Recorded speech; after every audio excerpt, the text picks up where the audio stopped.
Bapak Ibu yang kita muliakan, kita lanjutkan kajian kita surat Al-Fajr. Pagi ini ayat yang ke-14. Inna rabbaka labil mirsad. Departemen Agama menerjemahkan sesungguhnya Tuhanmu benar-benar mengawasi. Hasbi Hasidiki menerjemahkan sesungguhnya Tuhanmu benar-benar mengamati. Buya Hamka menerjemahkan ayat ini sesungguhnya Tuhanmu tetap di tempat pengawasan. Mahmud Yunus menerjemahkan sesungguhnya Tuhanmu dalam kurungnya selalu mengintip, dalam kurung mengawasi perbuatannya. Al-Quran surat Al-Fajr ayat yang ke-14. Ulama Indonesia Hasbi Hasidiki, Buya Hamka, Mahmud Yunus menerjemahkan sesungguhnya. Sudah ada kata sungguh, ada lagi kata benar-benar. Nah, sebenarnya itu dari kalimat inna. Inna itu artinya sesungguhnya. Ya, kemudian ditegaskan ditaukidkan bahwa benar-benar Tuhan engkau, Rabbaka, K-nya itu kepada siapa kira-kira itu? Sesungguhnya Tuhanmu, sesungguhnya Tuhan engkau. Engkaunya itu kepada siapa, Pak? Kepada umat. Yang waktu ayat ini turun kepada siapa? Pada Nabi Muhammad. Jadi ditegaskan dulu, Allah ingin katakan kepada Nabi Muhammad, sesungguhnya Tuhanmu wahai Muhammad, gitu ya, la bil mirsad, itu mirsad mengamati. Kalau Departemen Agama mengawasi. Hasbi Hasidiki menerjemahkan mengamati.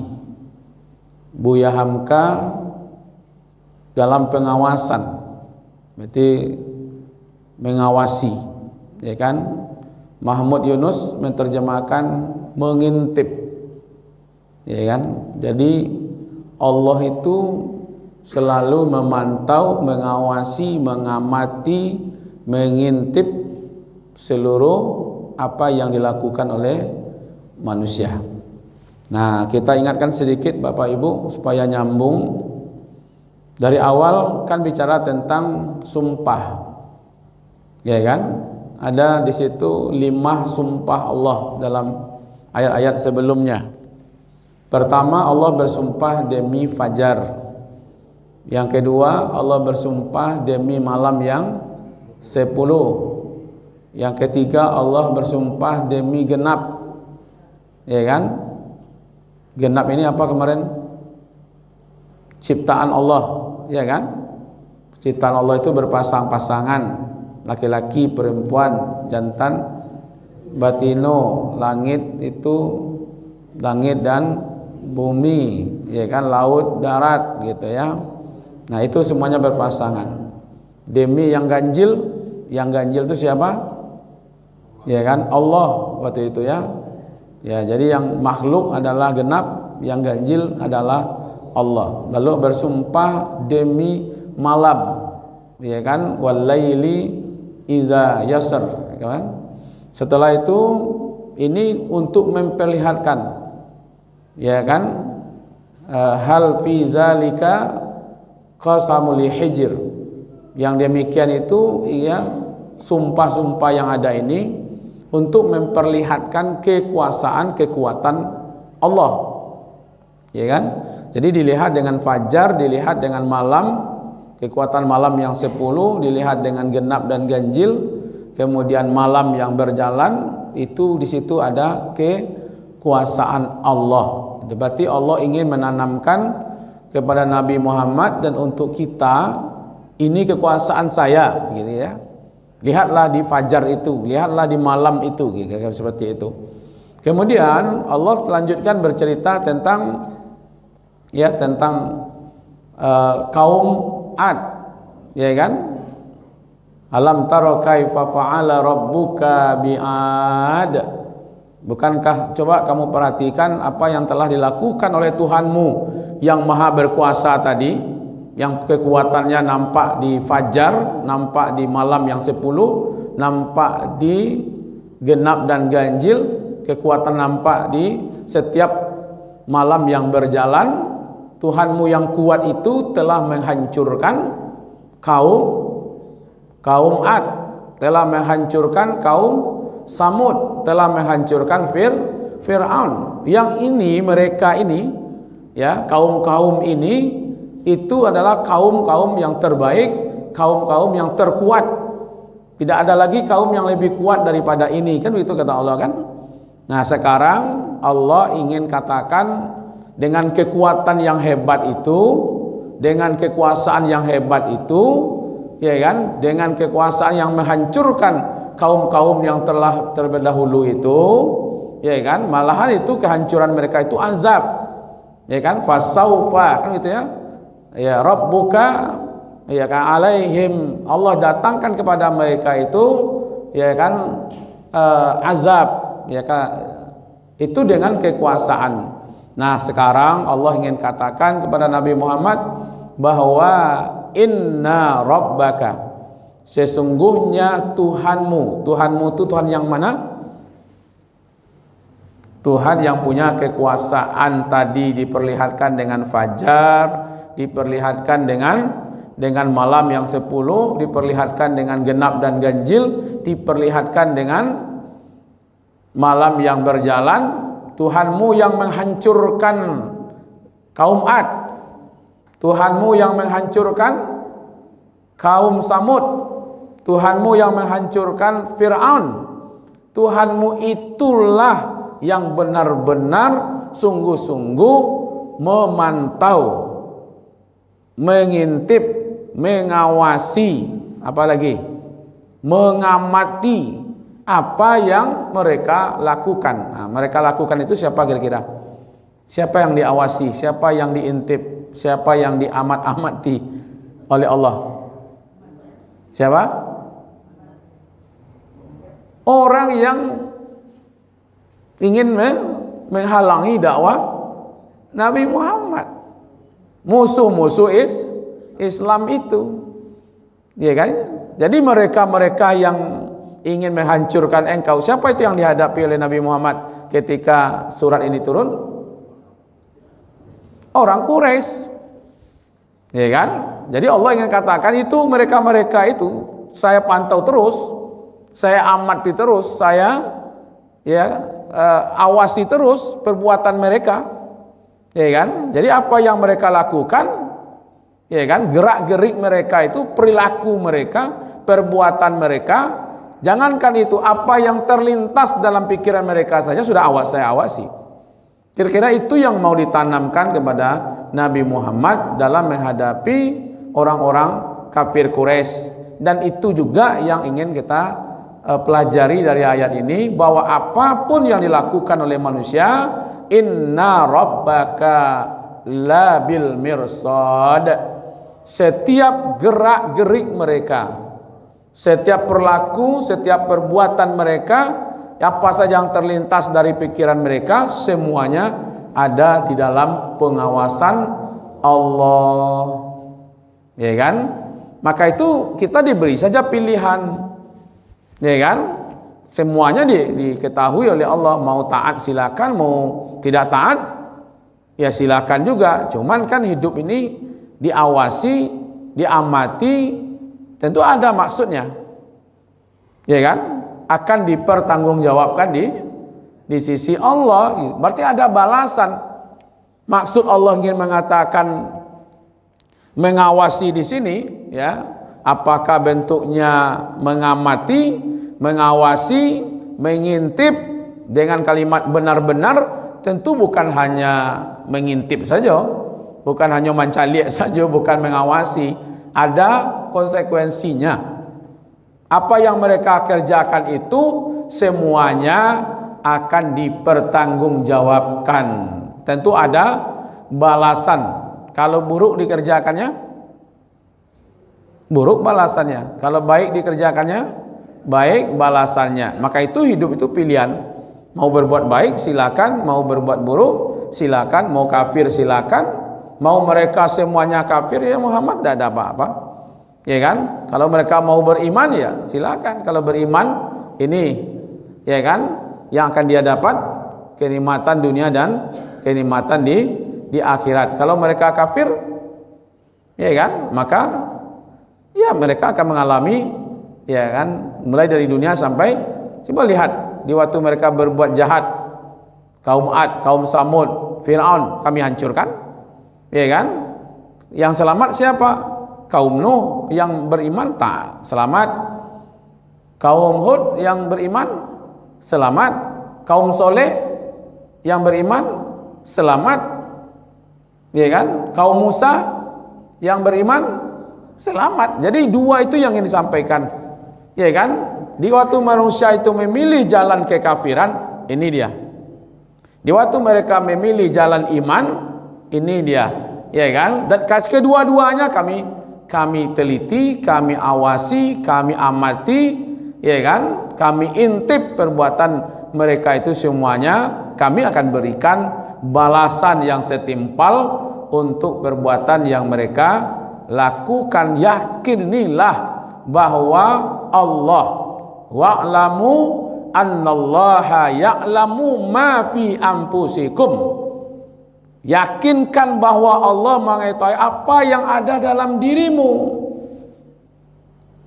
Jangankan yang di luar, yang di dalam hati kita saja Allah tahu. Maka itu munculkanlah dua perasaan. Pertama, perasaan apa? Ya kan? Fahzaruhu. Ya kan? Wa'lamu annallaha ghafurul halim. Munculkan perasaan takut dan ketakwaan kepada Allah, ya kan? Munculkan itu sehingga rasa diawasi selalu oleh Allah Subhanahu wa taala. Bahasa lainnya itu Bapak Ibu namanya muraqabah. Itu bahasa lainnya. Muraqabah itu merasa diintip oleh Allah, merasa dilihat oleh Allah. Kan ada hadis begini, ma huwa ihsan. Ya kan? Apa itu ihsan? Lalu Nabi menjelaskan, anta budallaha ka'annaka tarahu fa illam takun tarahu fa innahu yaraka. Ihsan itu adalah engkau beribadah kepada Allah, mengerjakan suatu amalan seolah-olah engkau melihat Allah di depanmu. Kalau kamu tidak bisa melihat Allah di depanmu, maka yakinkan dirimu bahwa kamu sedang dilihat oleh Allah. Nah, pagi-pagi kau awak sedang dicari oleh Allah. Tak satu pun yang terluput. Yang menyanda dicari, nan maunjur dicari juga, nan separuh-separuh miciang dicarinya juga tu. Mana nan matunya mencari, mana tidak tercari sadonya. Besok kado kameranya tu Bapak Ibu. Kau nan menyanda sambil maunjur gitu ya. Kau nan lalu-lalu ayam gitu ya. Ada CCTV yang sedang disiko si ada CCTV. Kenapa manusia tidak yakin dengan CCTV Allah? Ya kan? Di masjid saja lihat ada CCTV kan? Walaupun bisa dikelabui gitu. Nyomaliang kata masjidnya pakai helm lah, pakai ikolah. Tapi dalam pengawasan Allah, jangankan helm, ke dalam jiwanya itu tembus kan? Fi ampusikum. Ya kan? Ke dalam jiwamu itu Allah tahu. Jadi sebenarnya Bapak Ibu, semua orang yang diselamatkan di akhirat, semua orang yang ditolong di akhirat, itu orang yang merasa diawasi, Pak. Jadi yang selamat itu mulai dari dunia sampai ke akhirat adalah orang-orang yang merasa diawasi oleh Allah. Boleh kita buktikan. Ada 7 golongan yang dinaungi di akhirat. Kita bacakan satu-satu. Satu, seorang pemimpin yang adil. Kapan pemimpin itu adil? Kalau dia bekerja berdasarkan merasa diawasi oleh Allah. Ya kan?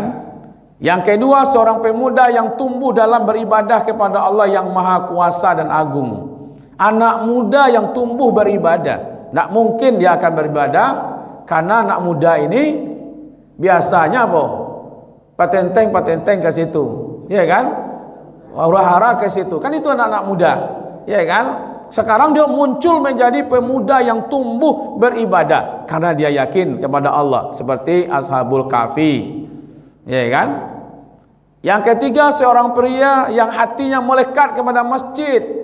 Tak mungkin orang akan hatinya terpaut dengan masjid kalau tak merasa diawasi oleh Allah. Maka itu ada ayat mengatakan, innama ya'muru masajidallah man amana billah wal yaumil akhir. Ya kan? Yang akan memanfaatkan masjid adalah orang yang beriman kepada Allah dan beriman kepada hari akhir. Ya kan?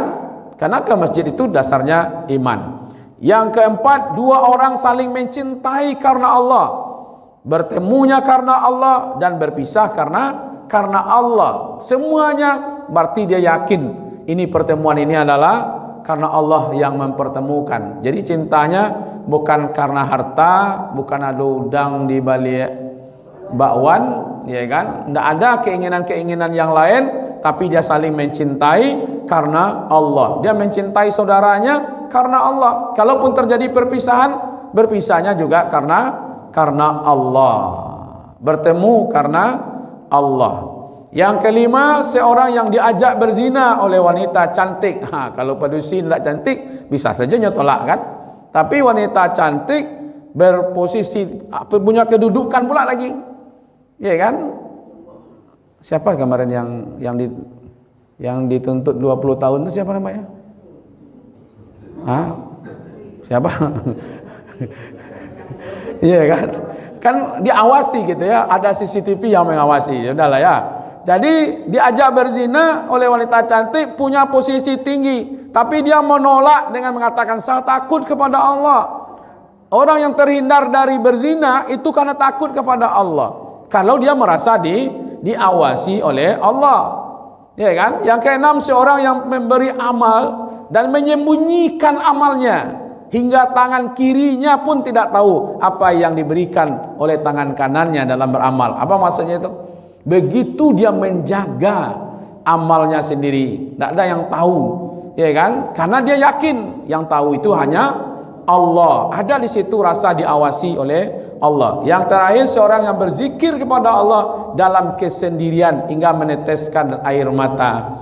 Kalau didakek orang ramai, subhanallah, alhamdulillah, itu pakai kamera, nampak meleleh-leleh matanya, ya kan? Saya lihat dari TV. Ada nak seperti itu? Karena ditayangkan. Ikonyo bangunnya malam, duduk setelah salat tahajud itu, lalu dia beristighfar, berzikir kepada Allah, menetes air matanya keluar. Itu air mata yang merasa diawasi oleh Allah. Ibu lah meniti air mata malam. Lah iya, karena udah ada pulang itu. Ya kan? Jadi memang zikir itu yang ketika sendirian itu dinikmati. Rasa dekat dengan Allah muncullah. Ya kan? Makanya saya selalu sampaikan pada jamaah, kalau umroh atau haji itu kan banyak bacaan-bacaannya. Ya kan? Justru munculkan dalam hati awak bacaan itu. Ikut di macam lihat di Modanangan dari rukun Yamani ke Hajar Aswad. Rabbana, begitu ya bersorak-sorak. Padahal di situ tidak ada bersorak-sorak. Ya kan? Dia doanya itu dimunculkan dalam hati, ya Rabbana atina fid dunya hasanah. Begitu. Tapi orang dimunculkan seolah-olah, coba lihat di waktu sa'i. Ya kan? Malah ada yang membaca Pancasila gitu ya. Ya kan? Ada enggak Pak? Ada kan? Nah, seharusnya apa? Rasa gitu. Jadi berzikir sendirian hingga menetes air matanya. Ketujuh-tujuhnya ini, ya kan, itu hanya muncul dengan perasaan bahwa Allah memantaunya, melihatnya, mengawasinya. Ini yang ingin dikatakan oleh Allah kepada Nabi Muhammad, bahwa setiap gerak-gerik manusia, siapapun dia, orang yang benci pun, ya kan, kepada Islam itu diawasi oleh Allah, tentu akan ada balasannya. Karena di atasnya sudah disebutkan. Coba lihat kaum Ad, kami hancurkan. Coba lihat kaum Samud, kami hancurkan. Coba lihat Fir'aun, kami hancurkan. Itu tandanya kami hadir ketika manusia itu berbuat maksiat. Ketika mereka ingin menghancurkan engkau wahai Muhammad, kami hadir di situ. Maka merekalah yang akan kami hancurkan, seperti kami menghancurkan kaum Ad, kaum Samud, Fir'aun. Nah, apa yang kurang lagi kira-kira informasi dari Allah kepada Nabi Muhammad. Maka dari itu bapak-bapak, ibu-ibu, ayat ini menjelaskan kepada kita jangan terlalu bersedih, jangan terlalu berkecil hati kalau ada orang memperlakukan kita tidak baik. Toh Allah memantaunya, Allah melihatnya, Allah mengamatinya, Allah mengawasinya, dan Allah akan memberi balasan untuknya. Mudah-mudahan kita bisa paham satu ayat yang pendek ini. Terima kasih. Assalamualaikum warahmatullahi wabarakatuh.